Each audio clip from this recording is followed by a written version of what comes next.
Okay, Mercury by himself, meaning if he's all alone, not doing anything else, not hanging out with anybody, he's a gentle planet. When with a cruel planet, he will act cruel. If he's with both, I mean, sometimes you'll find Mercury, say, in Aries, and you've got Jupiter there and Saturn there. Jupiter is a gentle planet, Saturn's a cruel planet. And then you say, well, what do I do? Because he's with these planets. Then you have to kind of go by the degree and see which one is he actually in physical proximity closer to. So he acts like whoever he's with. He acts like whoever he's with. And Mercury is a gentle planet.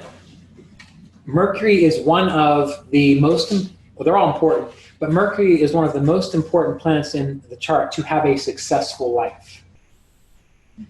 And the reason that's the case is because Mercury, remember we mentioned that he is the manager, the managerial capacity. Life is complicated. And the better your Mercury, the more you can handle, the more you can manage, the more you can deal with. So if you see someone whose Mercury isn't so stellar, and again, we'll get into that as we get later into the class, you might encourage them that they need to cut back on the things they try to do. You need to encourage them to not try to manage as much stuff. That most certainly is someone you don't say, lean in a little harder. That is someone that you say, you can probably handle about one or two things really well, so stick with that. But again, it's worth knowing. When Mercury is cruel, he's more devious. Like he just finds, you know, I remember my wife liked to bike, like road bike. And she had a pretty fancy bike. And she had her bike stolen twice. And I've always told her, I said, look, if you have something more than $200, something that's valued at more than $200, don't leave it in your car. Someone's going to steal it. It's like, oh, she really believed in the goodness of people. And I understand that. I said, you can believe in the goodness of people all day long, but there are actually some people out there that just think that's interesting to try to like steal your stuff. Not because they're mean or cruel, just because it's a game for them. So Mercury, when he acts cruel, usually there's an issue of he's doing it in a way because he's been trained that that's like a fun thing to do, right? So Mercury will act like whoever he is with. Now this is the first planet that we have found when it comes to masculine, feminine, and neuter, where there's an N, he is neuter. Go ahead. Would you say that comes into humor as well? Yes, yes. That's a good example. Like, I remember, I grew up in West Virginia. Have any of you been to West Virginia? Yes. Okay, I don't know how much time you spent in West Virginia, but if you want to get sort of like a general idea of what it's like, go to Walmart. It's a general idea of what it's like. And when I was in West Virginia, like the humor that we had amongst my friends was kind of cruel. Like we were just kind of assholes to each other. And I came to Asheville. And I remember I was mountain biking with these people I had just met, some friends I had just met. And there's this one guy lagging behind. And in West Virginia, we'd give him shit. You know, we'd rib him, we'd make fun of him, these sorts of things. I started to do that. Everyone looks at me and says, that's not cool. We support our friends. We don't do that here. And I thought for a minute, I thought, what? And I'm like, there's a bunch of guys here? What do you mean we don't do that? But I listened. I paid attention. And so I didn't do it anymore in Asheville. But like that would be a way that it works. If you're raised in that environment, your humor will be a little darker, a little crueler, you know, not quite as playful or fun. So that was a very good example. Thanks. Quick question. Yeah. I noticed here you kept saying he, talking about Mercury, but the masculinity, the association is neuter. Yeah. So when we're thinking about the planets, I also, we talk about Venus as being feminine and Rahu as being feminine, and Moon as being feminine. In astrology, actually all the planets are male. It's just that their quality will be more feminine or more neutral. So even though I refer to the Moon as the queen and these sorts of things, that's just an easy way to think about it. But, and the reason the planets are considered to be all male is because the female is space. So the female is everything. She's the container. And it's because it is the planets that make things happen. So the planets are the dynamic aspect of your karma, whereas space or the signs, those are the things in which things occur. So that's the actual feminine. So yeah, good question. So Mercury is neuter, is neutral. And again, people who have a strong Mercury, they tend to be more androgynous. You know, they tend to be, well, that's just the word. They tend to be more androgynous. People who have a strong Mars and Sun, that's like the classic, you know, masculine archetype that you'll see in someone. People who have a strong Venus, who's a male, for example, again, they'll be very feminine. Like I make a joke. The reason I have facial hair is because I make a pretty ugly girl. When I was up in West Virginia, I had long hair, and the amount of times I had someone say, "Thanks, ma'am." I was like, so I decided to grow facial hair to fix it. So it did. Yeah, no one says ma'am to me anymore. But Mercury is neuter. Mercury is neuter. So, and by neuter, it's not just simply the actual physical characteristics. It also means that Mercury has a greater capacity to move between dynamic time to do something versus lay back and let it happen, just like a good manager would. You know, a good manager isn't just like go, go, go. The manager knows you got to rest a little bit. Then we come back at it. You know, Mercury is the Vaishya, the trader, the merchant class, very similar to the moon. Mercury is often portrayed as being like the gambler or as the person who really wants to take you for a ride. But essentially, for Mercury, Mercury loves games. And so for them, getting the best deal is just a game. They're not really trying to like swindle you. It's just for them, it's like, I love this game. And there are people like that. I had a friend who just texted me. I mean, if you want to know something about anything, this guy has researched it. And this guy knows how to get the best deal on it because his Mercury is like on fire. And so with Mercury being a merchant class, getting the best deal, helping other people get the best deal, you relate to them by making it into a game. They will do that all day long. They won't sleep. They'll be wonderful at it. So Mercury is a merchant in that regard. Mercury is considered Rajasic. So this is the first of the Rajasic planets that we've come up to. Now there's one other Rajasic planet, and that's Venus. Now Rajasic, we can think of it in the ways that you've been thinking of it, but Rajas has this, it can mean like a mist or that which obscures. And the mist that obscures is, remember how we discussed earlier with the Bhagavad Gita that you are entitled to action only, but not the fruits of your action? When Rajas is over the top, Rajas wants their actions, wants the fruits of their actions. In the Bhagavad Gita, it says, you are not the doer. And God is the God of divine consciousness or whatever it is the doer through you. When Rajas is predominant, you think you're doing everything, which comes up to that idea that someone asked earlier, I don't remember exactly, but it had to do almost with like free will and predetermination and these sorts of things. Yeah. You think you're here because you chose to be here. Okay? You can think that all you want. But it doesn't matter because you would have gotten here one way or the other. And when Rajas is predominant, every time you do something, you think, ha, I did that. I'm good. Whereas on the other hand, if you're doing something for more of a sattvic reason, you know that whatever happened was just this consciousness, this higher self that's beyond your own mind just working through you. So the problem with Mercury and Venus is that they tend to make you think that you are responsible ultimately for what happens. You are responsible for doing your best. What happens is not up to you, okay? Which is why maybe you've noticed it in your life. There are certain things that you do that it seems to work every time, but sometimes it doesn't. Do any of you have something that no matter what, every single time you do it, it works? Is there anything in your life like that? You got something? What is it? Now I want to know. I'm pretty good cook. Okay, so you've never messed up at cooking. No, I've messed it up, but it doesn't really piss me off. Well, okay, well that's good. Someone else had their hand up. That sounds really silly, but it seems to work every single time, everywhere I go. I get the perfect spot in front of the building. Okay. It seems so like minuscule and silly, but it's It's always worked? always, every time. Every single time? Every time. Never has it not worked? No, like I get the parking lot like right in front of the gate or right in front of the door. And, Like and you're responsible for that? no, it's just Well, it's right. just something that I notice Right. that like is But- always. But that is on something the you know that you are not responsible for. Right, Because you couldn't have done anything to make that happen. but it just keeps happening. is all Well, I'm that's saying. okay. That's true. Just like some person might always be in a bad relationship. Why does that keep happening?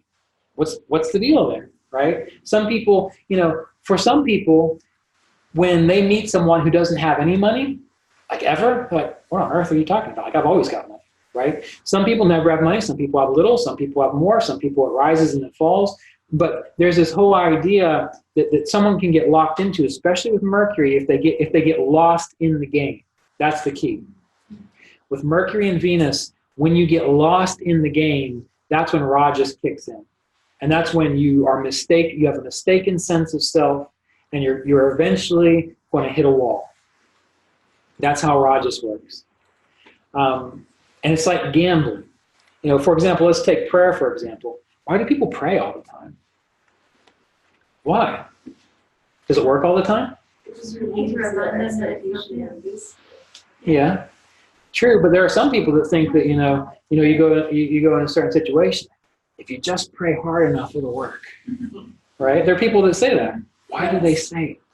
And also the power of, we all have different belief systems too, Right.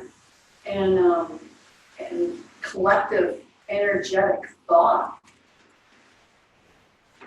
Well, I can feel that. Yeah. I don't know about other people, right? You can feel a collective energetic thought. So that would be prayer, that could be coming up creative ideas and an energy rising in a room. Right. We're feeling gloomy because there's Okay, something okay. happening and it's, I follow you. That's maybe a little different than where I was going with it. I always meant like praying for things. manifested. Yeah, praying for things. Yeah. So why do they do it? Surrender. For a sense of surrender? Or to take charge. Or to take charge of it, yeah. But let's say you're praying and you're doing it to take charge of it, but then that didn't actually happen. But yet you pray again the next time. And this time it does happen. It must work. But then you pray 2 more times and it doesn't happen. And again it doesn't, but then 1 more time it works. I mean, you see what's happening here? You guys know about the science of gambling? You take a rat, you stick that rat in a cage, you give it a button to press. If that rat learns, I press that button 3 times and I get food or sugar or whatever it might be, it's eventually going to quit pressing that button because it knows, got it. But you give that rat randomized button to press, which means they have to press it 50 times one time another time, 1,000 times another time. Their brain is like, oh my God, and they keep pressing that button. So the reason I bring this up is because if you ever pay attention to your motivations about like trying to force something through something like prayer or visualization, maybe you've got a great moon and it works. Okay, I'm going to give you that. But most of the time, it's almost like a neurotic kind of a defense mechanism, which in and of itself is understandable because we live in a world that can be very scary at times. But I don't remember why I got on this. What were we talking about? Did someone ask a question? Oh, the fate and free will and these sorts of things. With Rajas, when you get lost in the game, you tend to think that you are the one that's doing things, which is eventually going to set you up for a really hard fall. Because one day that thing that you invested yourself so much in is going to go away. That is the law of nature. So when you're able to pull back and realize that Rajas is meant to transform us, again, when it's appropriate, and then to lay back and let it go when it's appropriate, that is the best way to work with Mercury. When Mercury gets so caught up in the game, like, I got to get it right. I can do this. I can figure this out. Then Mercury is going to be a distraction. Mercury is going to turn you into a neurotic mess. And that's what you don't want with Mercury and Rajas. That was the point of that whole thing about prayer, somehow. So when we hear that Mercury is in retrograde, how does that play into? Retrograde planets. There was one thing. That's a great question. There was one thing I read a little sort of meme one time. May your Mercury be more Freddy and less retrograde. More what? More Freddy and less retrograde. More Freddy. No, that's a good one too. No, the one that I read was like Mercury. Mercury is no longer in retrograde. I guess I have to take responsibility for myself. Oh, yeah. So to answer your question though, without being silly about it, when a planet goes retrograde, like Mercury, what it means is that it's closer to the Earth. It'll be brighter, and in the techniques of astrology, that can actually mean that the innate qualities of Mercury, it's easier to be aware of kind of what needs to be fixed to make that Mercury work better. It's like it brings it closer to you so you can see what the issue is. You know, people say, I can't get anything done because Mercury is in retrograde and my car won't work and my printer's broke. Well, what that really means is Mercury has come closer to you and it shows you should have taken better care of your printer and your car. You understand what I'm saying? So that's the way, that's the funny thing about Mercury.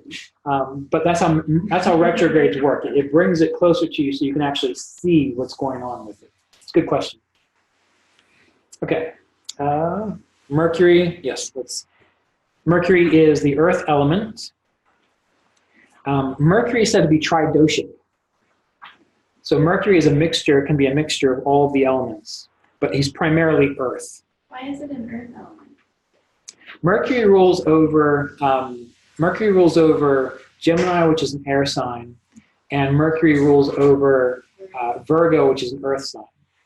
Now, that also makes you question, well, why is it tridoshic and why is it earth? Mercury is exalted. This is what people have told me. Mercury is exalted in Virgo, which is the earth sign, which tends to show when it's got its highest manifestation, it's going to be dealing with the earth element. That's what I've been told. There are certain things in astrology that you can come up with all kinds of ridiculous ideas about, and you just have to sort of go with it. But that one makes sense to me. Yeah, Yeah. makes sense. If it's air, it can be kind of like too much of itself in a way. Right. Mixed taste. So mixed taste. There's no specific taste for Mercury. Some people say the umami taste is Mercury, which is more of what, like a salty, savory kind of thing? Is that umami? Deliciousness. Yeah. Yeah, deliciousness. Yeah. Mercury, you know, and that Umami, that's like, Yeah. But it's usually what's interesting about that is that Mercury, you know, we often think of Venus as being the planet that gives beauty. It's actually Mercury that makes a person the most beautiful, because Mercury is the most symmetrical, and Mercury is the most balanced. And the things that tends to make a person seem beautiful to a person isn't these generalized ideas that a certain culture might have, but it does come down to a sense of, is there symmetry in the face? Is there symmetry in the body? Are things proportioned well? So Mercury contributes to that. So it would make sense with the umami now that you mentioned it. The best of things. The direction is north. The site is sideways. Again, you'll notice that Venus and Mercury both have sideways glances. And Venus and Mercury are both the Rajasic planets, which means they are really interested in making your experiences in this world the best they can be.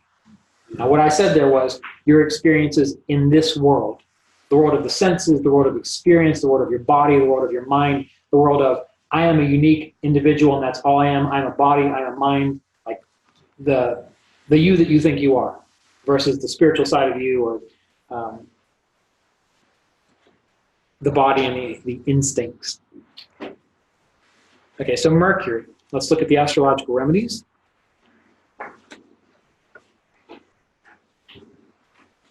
Mercury is also associated with the sense of smell, by the way. So that's why to help a person's Mercury, or they'll often benefit from aromatherapy. Aromatherapy. Spending time in forests. Mercury loves the life in forests. Studying and analyzing things. And that just makes sense.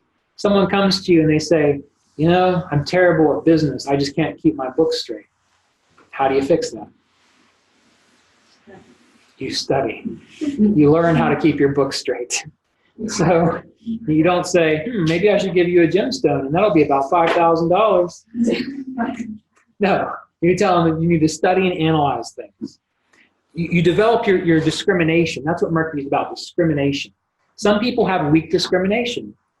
Some people have weak bodies. How do you get your body stronger? You work out. How do you get your mind stronger? You work your mind out. You use it. You know, when I first learned to play chess, I was terrible. I lost every which way to Sunday. And keep losing, keep figuring things out, catch a little glimpse of something here. You finally get better at it. And that's how it's practice. It's all about practice. Mercury does well with practice and practical things. Helping others through mediation. Mediation. Why would helping others through mediation be useful for Mercury? What do we know about Mercury? He likes to solve problems, and he can also see both sides of it. He can say, I totally get where you're coming from here. I know why you think, you know, Asheville needs to be made great again in this way. And you come over here and you say, but I understand why you have this issue with vaccines. I don't know, let's put them together and see how it works. So Mercury is able to help people through mediation. That strengthens your own Mercury.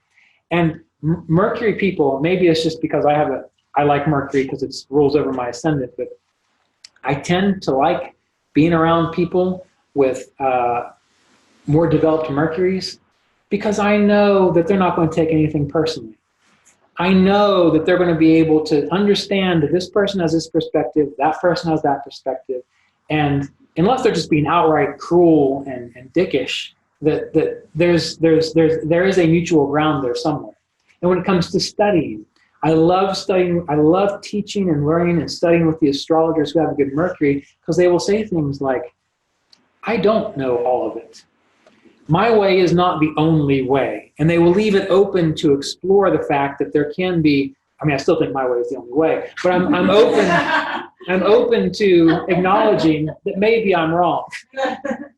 I'm not going to admit that too much, but you understand what I'm saying, right? Because you have to have your own philosophy and your own belief system that you use, but you can still hold the understanding, the idea that I might not know everything. And you can have mutual respect for people. So people, to strengthen your Mercury, one of the best things to do that might not be in here is learning to develop mutual respect for everyone no matter what. Well, that's the key with Mercury. Look over this. Okay. Laughing. Laughing helps your Mercury. Okay, let's see how this goes.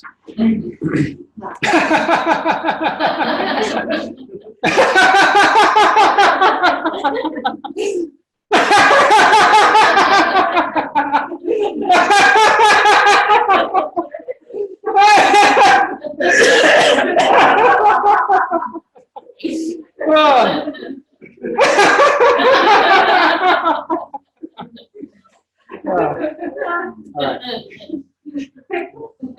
How do you feel? Right? What's that? What was the name of that doctor? I know who you're talking about. I don't. Yeah. Well, I mean, laughing. You know, when I first heard about laughter, I was like, oh my God, what are they going to come up with next? But if you actually research it, well, what we just did, laughing for 30 seconds, can have like the cardiovascular benefits of running for like 5 minutes. Really, I mean, if you really get into it, if you really laugh hard and you feel your body, it releases certain hormones. I mean, don't you all feel a little better now? It releases certain hormones. It balances out. It does just wonderful things for your nervous system as well. I mean, what I do sometimes is when I'm on a long drive, I'm going somewhere, I'll just, right. Yeah.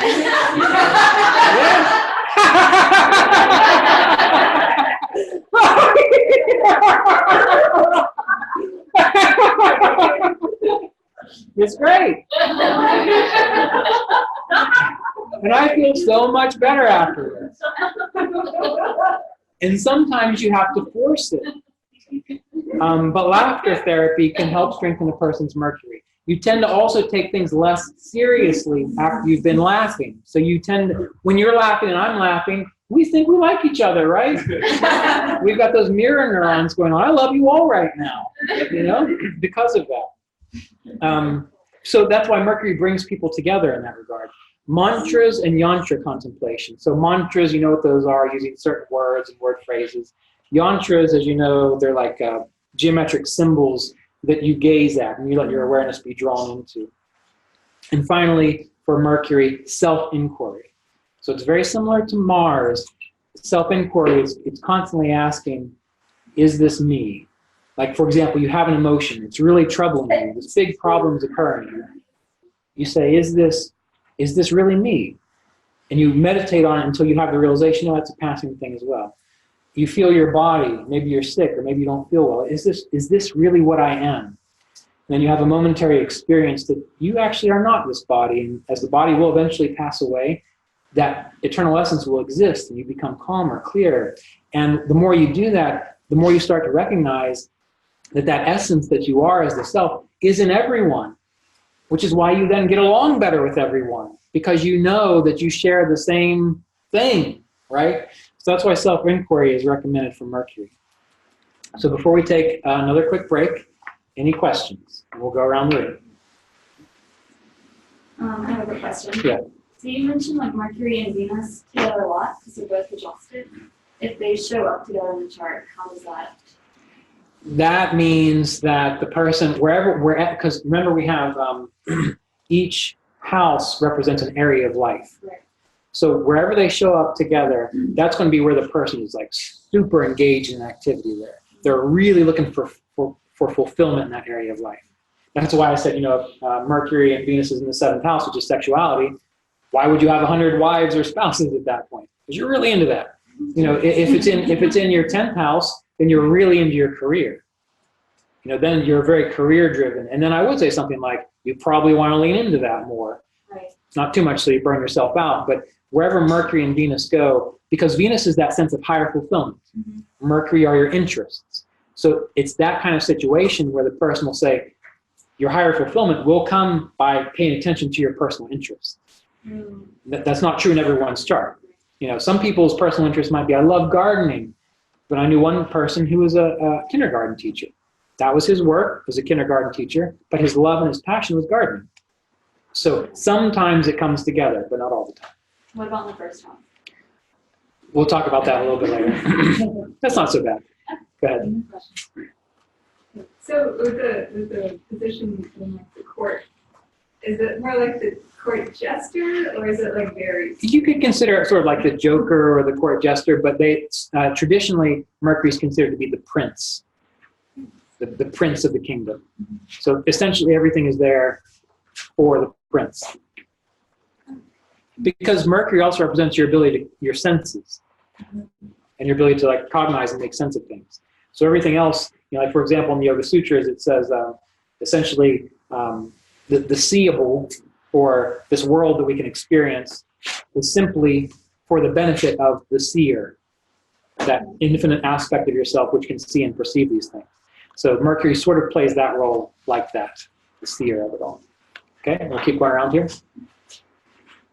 So I guess this is the beauty of astrology, is how many, I want to say, like, blueprints there are, Yes. and like how they lay over each other and like give that depth. Right. And that's where I'm going into it really well. Mm-hmm. So I was just looking at my ascendant, which is Leo, and so that's in my first house, and then Jupiter is the planet that goes along with that. The sun goes along with Leo. Oh, okay. Yeah, the sun and Leo. Yeah, correct.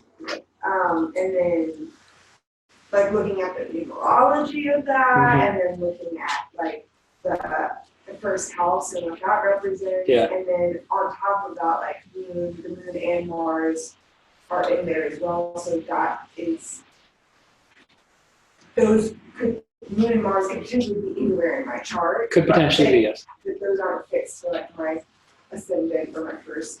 If they're in your ascendant first, like, do you have your chart in front of you? I do, but I'm saying like moon and Mars, like I got the impression for some reason that my moon is always going to be like in my No. ascendant. So both the moon and Mars potentially could be everywhere, They- and they're in my first house. Yes. Not me personally. Yes, that's you personally. Okay. Yes. And what she's asking about there, an easy way to describe that is this. She's talking about all the different layers that there are in astrology. And some of those can be confusing and some of them can be even contradictory. So what the good astrologer actually does, who's not just using intuition, but using techniques, is they take one layer, they say, what does this layer say? What does it mean? They take another layer, they put it over top of it. They say, is there anything that relates to that first layer? They pay attention to that. They look at another layer, say, what does this say? They go through, well, we're just going to say 10 layers. At the end of those 10 layers, essentially what they're doing is, what is the same in all of those layers? Once you see something that is the same in 10 layers, you know that that's probably going to be, I'm going to say 85% accurate. So that's why I stress that you just can't say this planet's in that house or here. You have to say, yes, that planet's here. It could mean these things. So now you go look at something else that happens to say one of those things. It further confirms, emphasizes that. It's what we call confluence, like when rivers come together to make a bigger river. But many people's charts have zero confluence. And the way I always describe that, it's like, you know, in one person's chart, there are 5 indications that say, we'll play violin. So you know that person's going to play violin. Then this person comes to you and says, you know, I just don't know what instrument to play. And you look at their chart, one layer says violin, another layer says tuba, another layer says you're not going to play anything at all, another layer says the hurdy-gurdy, another layer says the trombone, right? There's no confluence there. So you say, well, the reason you don't know what you're supposed to play is because nothing is pointing in any direction. At that point, you then say, pick one, right? And that's going to be true for when you talk to an astrologer. It may be that sometimes an astrologer says, there is no specific answer to this because your chart is too scattered. You know, what career should I go into? I'm 34 and no career has worked out. Well, you look at the chart and there's 10 indications for 10 different possibilities and not one of them overlaps. So of course they're going to be confused about it. But the way karma works is, theoretically, you get in that situation because of the choices you make. You spent some time here, sometime there, sometime there. You didn't zero in on one. So karma continues to get made, which means that if you decide from that point forward, I want to focus right here. It's going to feel uncomfortable. It's not going to feel right, but you are then actively making that karma, such that next lifetime, theoretically, now the astrologer is going to say, yes, all 10 things point in that direction. You see what I'm saying? Okay.